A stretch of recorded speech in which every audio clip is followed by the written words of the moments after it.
You're about to listen to the Dr. Daliah Show. Sassy, stimulating medical talk radio. Any medical advice Dr. Daliah Wax gives on her show should not be substituted for an actual visit to your medical provider. And now, here's Dr. Daliah.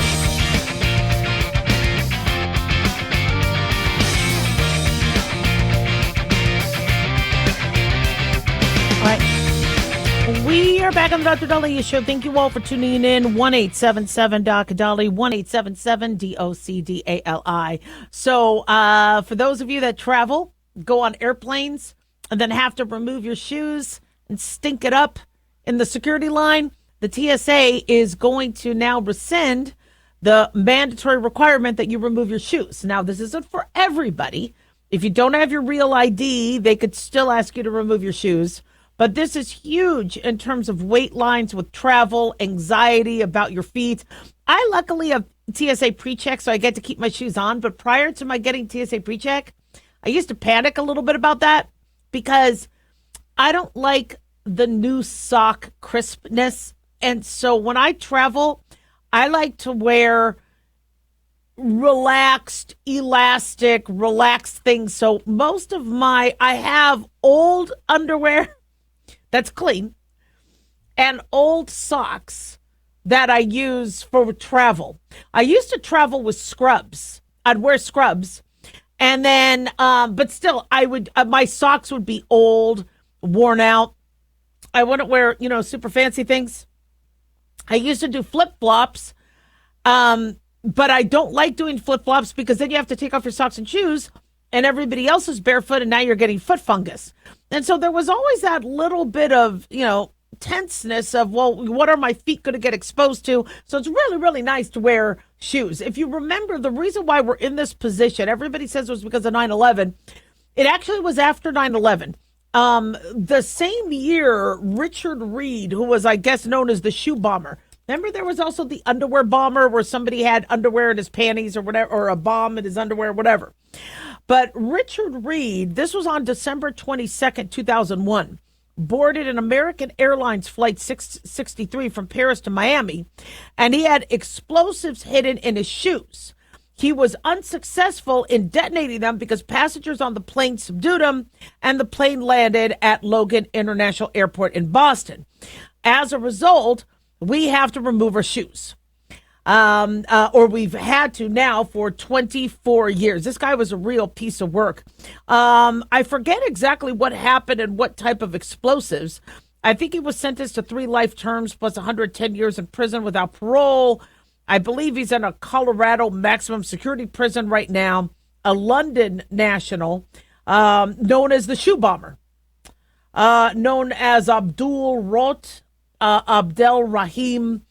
He has multiple other names, but he's known here in America as Richard Reed. So as a result of that, we've had to remove our shoes. Now we'll be able to wear our shoes. And it's interesting because the TSA agents, they're cool. I've had a lot of TSA agents as patients, and sometimes when I go to Harry Reid International Airport, it's not called McCarran and it's not called Las Vegas Airport, it's called Harry Reid. Which a lot of people buck still. I think they just want to call it Las Vegas Airport, but it's, Harry Reid International Airport. And when I go, I'll see some of my previous patients and I'll talk to them about, there was that movie Carry On, about TSA agents. I'm like, you guys are rock stars. They're like, yeah, we are. I'll always make a joke about how my IUD would always trigger. Okay, so the scanner where you have to put your hands up and you have to stand there with your legs spread and then it goes around you, as opposed to the metal detector. That machine would always trigger something in my left pelvis. Now, I had a tumor in my left pelvis that was removed, so you could think, well, maybe there's some calcium deposits, but I really think it was the IUD. And so every time I had to get frisked. And so once the IUD was removed, I don't have any more issues with that. And that's interesting because the IUD is not supposed to be triggering that. But for some reason, mine was really, really out there. Like, hey, guys. And then when I would say it's my IUD, people are like, did you say IED? IAD? What did you say? I said IUD. It's in my Lily. So it's in my uterus. So I've had issues with TSA. Not their fault. It's just so you get to keep your shoes on. The rules have been in place, and I don't give the TSA a hard time. It's not their fault. One thing that really ticks me off is not being able to bring like water bottles. My problem with that is I understand that there was that idiot that tried to mix two fluids together to make a bomb.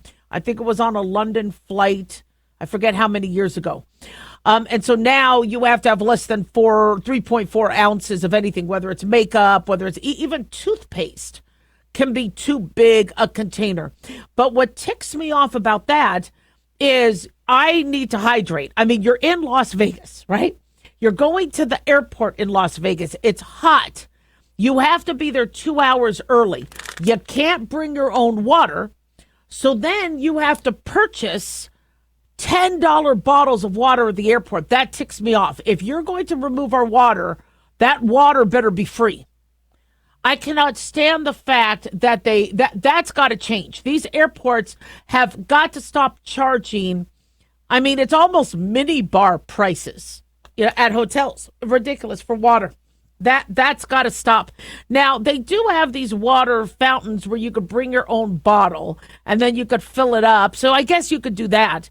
But the problem is I have to buy toothpaste. I have to buy shampoo. I have to buy, trying to get smaller. It's a pain in the butt. And people can still, sadly, use smaller amounts to make explosives if they want to. So I'm just, that is a little bit of an issue. But when people say, why are we, now getting to wear our shoes?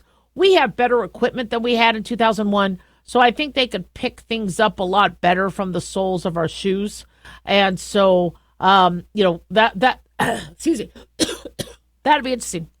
But I got to tell you, our flight attendants since COVID have been really overwhelmed, have been burned out, because people have been having such attitudes and have been so grumpy. And I've had lines in TSA that made me late. And so I think this is going to overall help, where we can, kind of relieve people from getting all grumpy. I wouldn't have to smell people's body odor. We aren't going to be spreading toe fungus because at least their shoes are going to be on, protecting their feet. So I think this is a good thing. 1-877-DOC-DALIAH. Don't go away.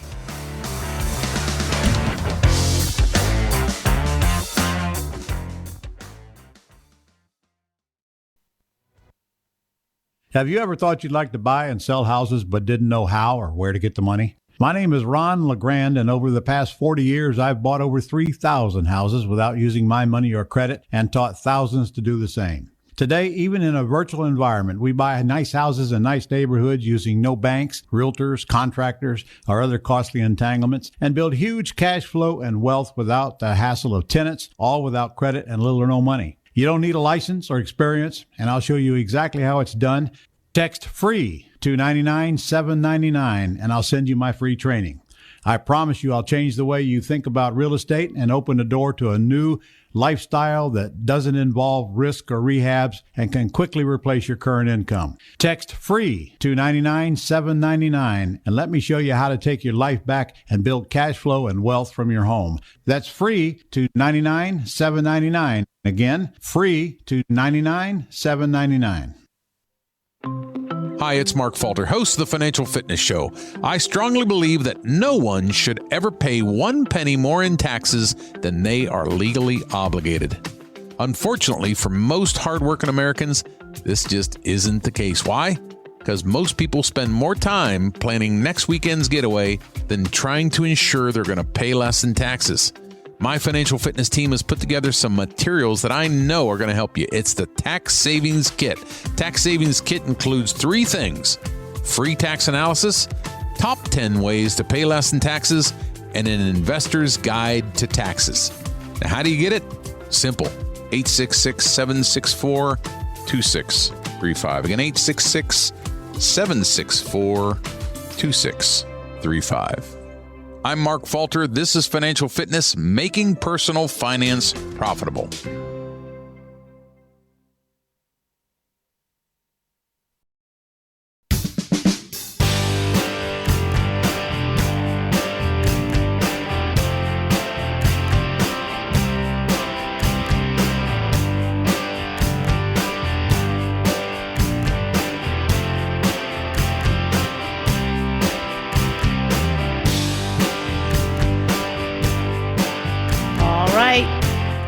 back on the Dr. Daliah Show. Thank you all for tuning in. 1-877-Dr. 1-877-DOCDALI. Big thanks to Talk Media Network for making the show happen. Big thanks to Daniel, our producer, and big thanks to you all for tuning in. We really do appreciate it. Don't forget to follow us on Twitter or X at Dr. Daliah, Facebook, The Dr. Daliah Show. Sorry, I had to clear my gullet. And, my gullet. And big thanks to you all for tuning in. Don't forget to follow us on Twitter, Facebook, and YouTube. Don't forget to click like and subscribe. So, one thing is a really pet peeve of mine, but I don't want to say it's a pet peeve. It's just once I look for it, I can't not see it. Are people saying when they speak? I do it too. But I will watch, news anchors.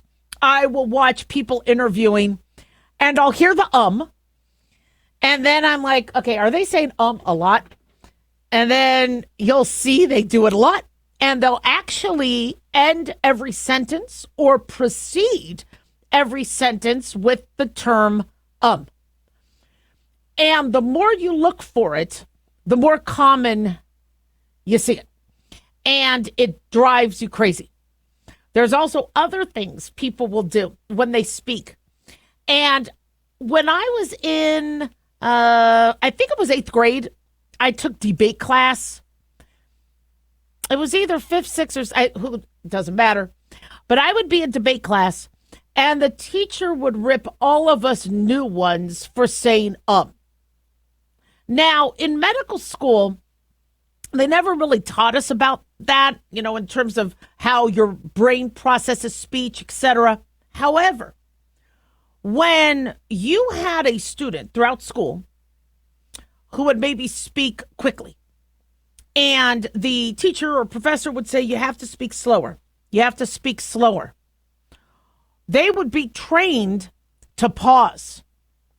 And to teach yourself to pause and slow down, you'll use the So you have people like me that will either speak too quickly, or now they break their speech with an or another word. And once you look at it, I see a lot of people do this. It could drive you crazy. So I just try to filter it out. I'm not going to listen. I'm not going to listen to it. I'm not going to listen to it. But for some of us, we need to figure out how to find that balance. And it's interesting because in American culture, we use In other cultures, like in Israel, it's maze. Why the way they speak, they'll do eh. And I remember my father speaking like that all the time. What are you doing? He would start every sentence with that.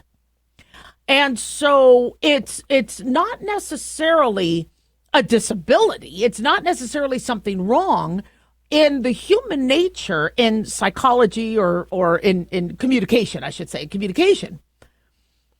When you want somebody to focus on you, that might be subconscious, where you go into it saying, all right, I notice with patients, they say all the time.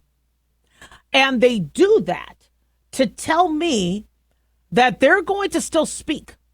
They have more to say. So that word, is a preposition, a preposition. That preposition is used as not only a placeholder in your thought, but a placeholder for your listener. So when you punctuate a sentence and you finish with a period, many people will start thinking, moving on, going about their lives. But when you say and, they know back to focus. That person is going to be speaking. And the funny thing is, which a lot of people don't realize, is since we now have people on their phones and social media and etc., I am seeing and hearing more of this because people want to stop all the distraction, to stop all the I'm not paying attention to you. So if you are now in public speaking and you have individuals saying you can't do the ums, you can't do the ands, you can't do the You can't do those. How do you maintain that level of concentration, focus, and attention to what you're saying? And it's interesting because it's part of our vernacular. It's a very American thing to say that. Some of us do it too much. Some of us will use other terms. And once you see it and hear it, you can't do it. So if you're in public speaking, you have your hands. When you're on radio, nobody can see you. So you can't use your hands. But public speaking is a lot easier because you could hold your fingers up. You could say now. That's another thing you could do now. You could use another sort of, is it a preposition? Is the word I'm looking for? Wait. Hold on. You could do that prior to a sentence, but that gets old. But you could use hand movements and then start to speak. But it's tricky because if it's a habit where you use these words to, it's interesting because I see professors do this all the time. You know, you'll watch their lectures and they just go, You're like, gosh, you do that a lot. So how do you stop that without that being annoying? Well, one, we also need to have listeners less sensitive to it. Because, boy, once you see it, you can't unsee it. And I tell you, it's really hard to watch the news when I see somebody who says it. He's like, oh, man. And then you focus on what they're saying. So you have to kind of grow a lack of sensitivity to it. You have to become a little insensitive to it. But the other thing, too, is we have to figure out how we are going to, one, maintain somebody's attention, two, bridge your thoughts, and three, speak slower. Now, speaking too quickly is something that plagues many of us. And as I've said, my teachers, I went to 12 schools. The majority of them said I spoke too fast. I need to slow it down and use words in between my thoughts. Slow it down, slow it down, slow it down. So you're going to have to, though, come up with something because people don't like, It's tricky. So my recommendation would be try to use more of your hands. Try to explain that you are going to speak slow. I think that always helps. When I tell people what I'm about to do, I notice it might last only 5 minutes, but I tell people this is what I'm about to do. And utilize the pauses. Now in radio, it took me a while to learn how to pause because I noticed other radio hosts will do that. They'll say something and you aren't listening, and then all of a sudden there'll be some radio silence. Like, what did he say? And then they repeat it. It's a technique a lot of people in radio do. Yeah. They go, this election was a mandate by the American people. Now that's slow. I probably put somebody to sleep. Whatever. That's just a random sentence. Not very flowy, not easy to keep up, but it allows you to not necessarily put those ums in, etc. If, however, you do use silence as a attention grabber, you need to repeat the second thing you say. Hurricane season is going to be above average. Above average. Sometimes you do. Now, people will say, but you're repeating yourself. You're repeating yourself too much. Yeah, well, you got to pick one, okay? You're mad if I use You're mad if I speak too quickly. You're mad if I use my hands too much. You got to pick one, okay? Complain about one thing and then leave me alone. Leave me alone. But there's look at your speech. What I recommend you do is videotape yourself or listen to yourself. And you'll see what other people see. And if it annoys you, it annoys other people. Trust me, I think I annoy the world when I'm on air. And I feel bad for you guys. I wish I had a prettier voice. I really do. And I really wish I didn't stammer or stutter or lisp, which is, by the way, another thing. For those of us that have had lisps and stutters, many of us utilize the to stop that.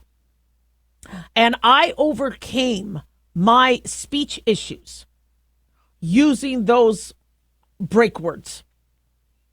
So, but you could only use it as a crutch for so often. And every now and then you'll get a little of my stutter. Every now and then you'll get a little bit, but look, you do what you have to do. But there's little tricks. So hope it works. 1-877-DOC-DOLLY. Don't go away.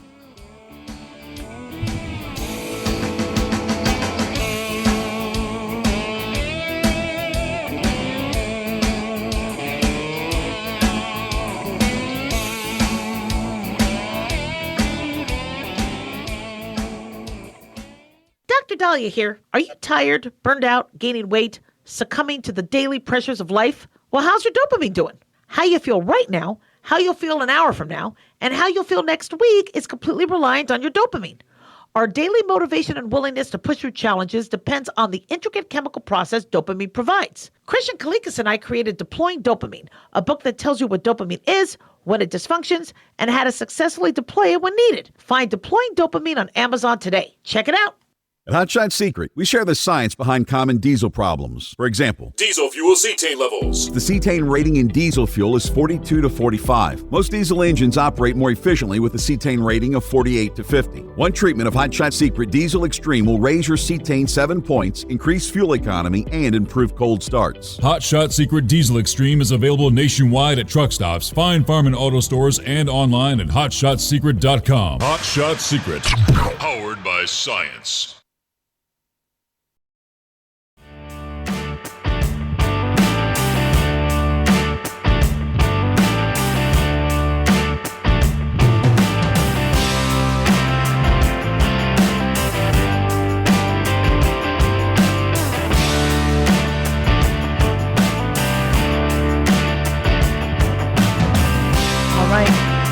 We are back on the Dr. Daliah Show. Thank you all for tuning in. 1-877-DOC-DOLLY, 1-877-DOC-DALI. So I am blown away at how poorly disciplined other people's kids are. Now, I didn't beat my kids. I might have threatened to. I'm going to whoop your little asses. But I never did because I didn't like the beatings that I got. And so I would do shall we say, a diversified way of punishment, taking things away, saying we were going to go to Disneyland, but now you lost it. I did a point system, which really worked the best. The point system did the best, where I would have a sheet of paper or a board in their room, and when they would do something good, I would draw a little hashtag or hash marks, right? You know where you go 1, 2, 3, 4, and then slash it for 5. And I would put these little marks. And if they hit a certain amount, we would go and see the movie Ratatouille. Or we would go to a party with their friends. Or we would go to Disneyland. And that would be a lot of marks. I mean, it would take a year for them to hit. However, if they were bad boys and they did something they weren't supposed to do and they made mommy mad, I would remove some of them. One time, I was so ticked off at them that I ripped the whole page down and said, that's it, no more. And it was great because I didn't have to hit them. I told you they were giving each other the middle finger, and I wanted them to stop, and they wouldn't do it. So I grabbed my very sparkly, glittery nail polish. I painted their middle finger nail. They kept that middle finger hidden for years. In fact, I still did not see them get. Now, there are other ways to make the gesture, but that stopped that. So I came up with ways to discipline them. But I look and I see with these other kids, how they talk to their parents, how they act. And trust me, my kids backtalk. I can't tell you how much time I spent trying to teach them how to talk, only for them to learn how to backtalk. How did I miss that lesson? To teach them to not backtalk. I don't know. But I'll be taking care of patients online. Some of these kids sitting in mommy's lap, behaving. Others rude, smacking their parents. And we're mixed in society with the best way to discipline. Because we don't want to do what we had growing up, because that could put you in jail these days. But you also don't want to be too soft. Now, me and my husband went the other way. My husband wouldn't hit the kids, and I was so grateful for that because I was so worried I would marry somebody who would beat the kids. And I'm very glad that that didn't happen. I picked a good guy. Corey's a good guy. But he was sometimes too soft, and I had to yell and scream. I tried to do a spoon. We had this spoon that was aluminum, and because I didn't want splinters. And when they were younger, it was a kind of a flat scooper spoon. I don't know what it was. And so I would say, get the spoon, and they would giggle. And I smacked myself on the butt with it. It didn't even hit. It was, see, for me, when I got spanked, like in school, they used to spank us in school in the 80s. It was the embarrassment of having to go up and get spanked. Now, the kids were laughing. Spankings didn't work. But one of my friends had said, your kids still need to fear you.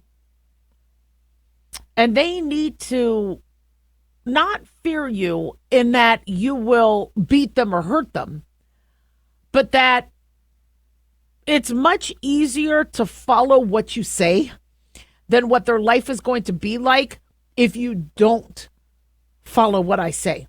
And that taught me how to discipline my kids without hitting them. And how do I make my kids miserable? Make them listen to your show. No. That's too cruel. I couldn't do that. How I notice, I get quiet. When I'm mad in general, I just get quiet. You would think I would yell and scream. No, I don't. Maybe it's because I grew up with that. I get quiet. And one of my kids was kind of rude to me. Backtalked me the other day. And I should have said, don't backtalk me. Don't be talking to your mama like that. I'm going to beat your butt. But no. Look, they're adult kids. So I'm not going to say that. Because then they're going to try to defend. But instead, I just got quiet. And all of a sudden, I noticed he tried to speak to me kinder. It works. Now, I'm not saying do the silent treatment all the time. But sometimes you could figure out what exactly makes somebody understand that wasn't right. It's not a behavior. Talking is the best. But unfortunately, people will say, well, that wasn't back talking. You asked me a stupid question. So I was exacerbated and I do ask stupid questions, but still. But what do we do when it's not your kid? What if it's in school and teachers are at a loss? Teachers, they have so many benchmarks that they have to reach in terms of teaching kids and making sure no child left behind. And then you have somebody acting out in class. Now, I taught Sunday school. I've taught various levels. And I actually like the class clown because I was the class clown. And so there's a place in my heart for the class clown. And what is the class clown doing? Well, the class clown for me, and remember I went to 12 schools, was one, if you are a comedian, you cannot, it is a sin to give up a pitch and not knock it out of the ballpark with a comment. So if your teacher pitches something to you without knowing, and it is something that you can make a punchline out of, you feel bad. You feel like you're doing something wrong. I felt that way. It's weird. And I'm not a true comedian. But you cannot let go of something that should be either, I guess, hit. If it's a funny pitch. I wish I could explain it better. And so when you understand what these kids are doing, you can say, look, there's a time and place. You could be very, very funny. I know you could be funny. But when you do it in class, it's not funny. You could get in trouble. And I want you to have longevity with your funniness. I don't want you to be getting kicked out of school. And I actually sat down and talked to this kid saying, I get you. And honestly, what you said, that was funny. But you can't do it anymore in my class. And I established some respect. Once they understood it's those 3 E's, you got to engage, you got to educate and enlist. I engaged them by saying, I get you. I educated them on why, though, you can't do it, and then enlist. Got to stop the jokes. You can do them after class. I don't even care if you make fun of me at recess. But in class, We got to get you through. If not, principal's going to call your dad. Oh, no, don't call my dad. So depending on the age group, it's easy. When it's teenagers, I don't know how these teachers do it. I've spoken at high schools where they're just sitting there on their phone, not paying attention, giving you the and the eye roll. That's not easy. And now you're starting to see many schools draft bills on how to do student discipline. Student discipline has taken a turn because many school districts say if you suspend or discipline a child, that could be construed as discriminatory. But it used to be you do the time, you do the crime. I'm sorry, you do the crime, you do the time, where every act is treated the same. But if some schools aren't doing that, where because one parent is a donor, so that kid gets just a note for detention, whereas somebody else gets suspended and expelled. No, that's not cool. There has to be an even, consistent plan. On the other end, we stopped suspending and disciplinating kids because people said that was discriminatory, but they were, bringing guns to school. So there's rules now that many states are starting to create. 1-877 Doc Daliah. Don't go away.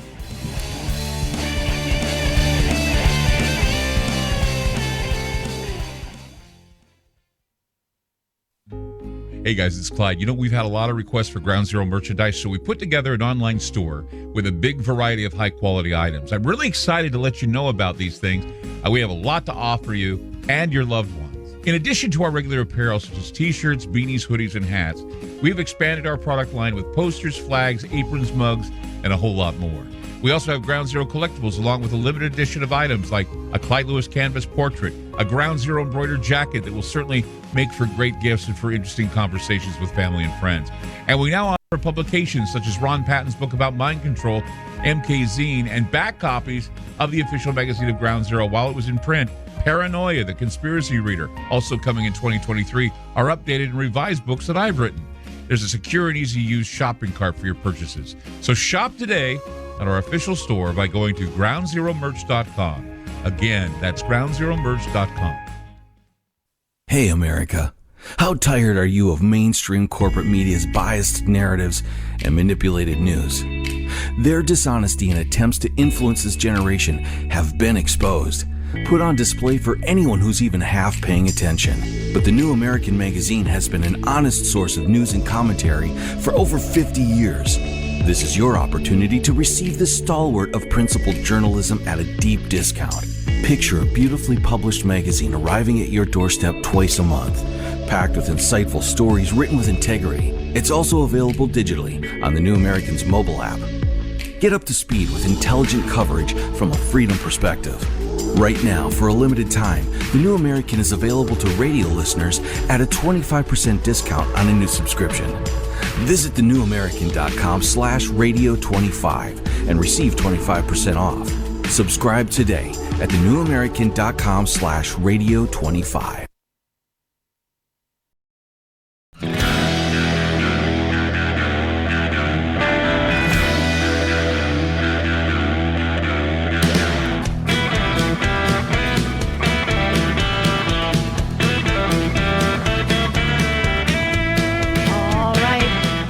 Back on the Dr. Daliah Show. Thank you all for tuning in. 1-877 Dr. Daliah, 1-877 DOCDALI. So since Trump came to power, the number of arrests of criminals, Tren gangs, cartel members, people who shouldn't have been here with criminal backgrounds, have it's been extraordinary. And God bless Customs, Border Patrol, ICE, for doing the work they're doing and putting their lives on the line. Look at how we've had people shot at, attacked, just trying to keep us safe. And rather than there being bipartisan support to get rid of cartel members and to get rid of criminals, and I understand nobody wants to see somebody innocent, although in any country, if you come to that country illegally, like Canada, I'm interested to see where's the riots and the people upset at Canada's immigration law, because they will deport you if you try to run there from America pretend to be Canadian and come there illegally. So there's any other country, you get deported. So you would think Democrats and Republicans would be on the same page as it pertains to, let's get rid of criminals and not let any more gang members or individuals attack Americans, rape girls, murder them. But no, Democratic senators introduced a bill on Tuesday banning immigration officers from wearing masks. It's called the Visible Act, introduced by Senators Alex Padilla of California and Cory Booker of New Jersey. They don't want the officers masked to scare them into not doing their job. What they want is people fleeing and quitting ICE so that they, I guess, keep the criminals in. And I'm not saying all migrants are criminals or all illegal immigrants are criminals. But right now, the majority of the raids, from what I understand, are removing criminals. And boy, have they found a lot. And so they want them to have their identities available. Now, what they are describing is that agents in unmarked vehicles are snatching people off the street without identifying who they are or preventing a warrant. Like they're kidnapping people. I'm under the impression that's not what's happening. I'm under the impression that when they do come up undercover, they do identify themselves because they have to. That's the law. And they do say, we're ICE, we're taking you in. You could show a badge, but to be out there with everybody videotaping, trying to out you, and then put you and your family at risk, no. So this bill that Democratic senators want requires officers from ICE, the Department of Homeland Security, or any other state or federal agency detailed for immigration enforcement to clearly display their agency name or acronym and either their name or badge number without tactical gear or clothing covering it up. It would prohibit non-medical face coverings such as masks or balaclavas that obscure an officer's identity. Now, these are the same senators that wanted mask mandates, right? Now, all of a sudden, they're like, okay, we could ditch the masks. So Padilla said members of the public often have no way to confirm whether they're interacting with legitimate government officials. So here's my thing. I don't want somebody getting abducted. I'm just not convinced that that's what's happening here, where it's individual. And I get if there's somebody in a mask and they abduct you, you want to call the police, you want to fight, but I'm under the impression that ICE agents are telling you who they are. Not necessarily giving you their personal information, but identifying that they are with ICE. So what's going on here? Now, they say that the bill does provide for exemptions, such as gas masks. If police have to use a gas mask to disperse a crowd, they could do that. And so the problem we have, is we have individuals who are doing very dangerous work. To go after the cartel, it's dangerous in Mexico. It's so dangerous in Mexico that the Mexican government doesn't even do it. Yet here we are. We have American men and women that are going after cartel in America. I'm blown away. We had all these headlines of fentanyl deaths. In fact, there's another headline of prescription pills being laced with fentanyl and other deadly drugs that people are getting a hold of. Why? Well, because they're here in America and people are distributing them. And if any of these individuals are here illegally, get them the hell out. We have real dangerous people in our border, next to our kids and next to our schools. And every American, whether you're Republican or Democrat, should be in agreement that these people need to get the hell out. But instead, what they want to do is blackmail or coerce individuals into not wanting to be in ICE because they and their family could be at risk. The reason why people don't go after the cartel in Mexico is they're afraid that the retribution will be so bad. So ICE has a system, and apparently the system is working to get criminals out. Why aren't people applauding? Why not bipartisanly are they saying thank you? Instead, they think they're going to get votes from their constituents by showing, look at what we did. We stopped criminals from getting raided. Now, everybody keeps bringing up the abuela. Abuelas are grandmothers. People don't want to see a grandmother who came here illegally 20, 30 years ago now get deported. I get that. That hurts everyone's heartstrings. But again, I'm a daughter of an immigrant. My family knew they better follow the law. When it took 20 years for my family to finally get access to America.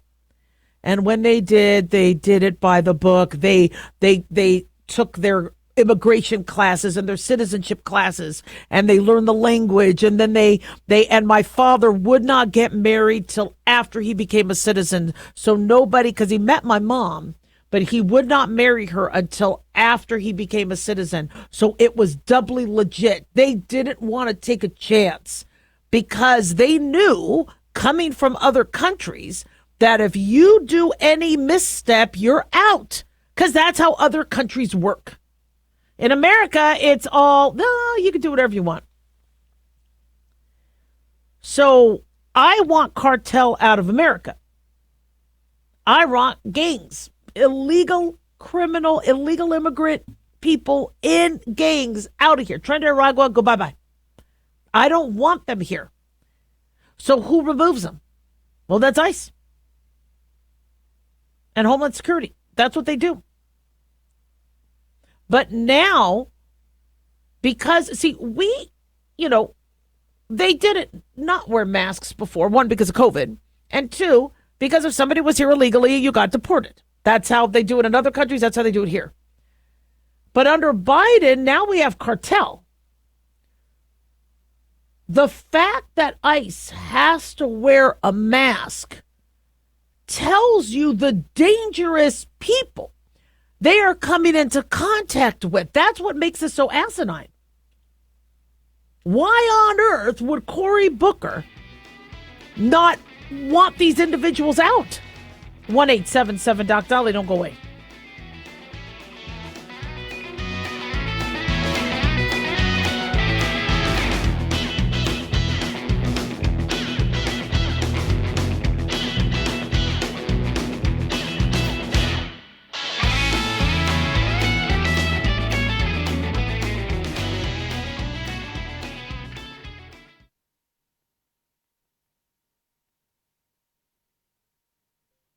Looking for an easy read that can actually help secure someone's future? Pick up a copy of Mark Falter's book, Common Sense Income Strategies. For the past 30-plus years, Mark has helped thousands of hardworking Americans secure their financial future by using strategies that continue to create wealth, whether the market is up or down. Strategies that will make perfect sense once you take the time to read this powerful book. Common Sense Income Strategies brings to you what Mark has been teaching in person and talking about on the radio for decades. It's not rocket science, it's a pretty easy read. You've worked too long and too hard not to see the fruits of your labor. Common Sense Income Strategies is available now on Amazon or by calling 866-764-2635. That's 866-764-2635. Common Sense Income Strategies by Financial Fitness Show host Mark Falter. Secure your financial future today.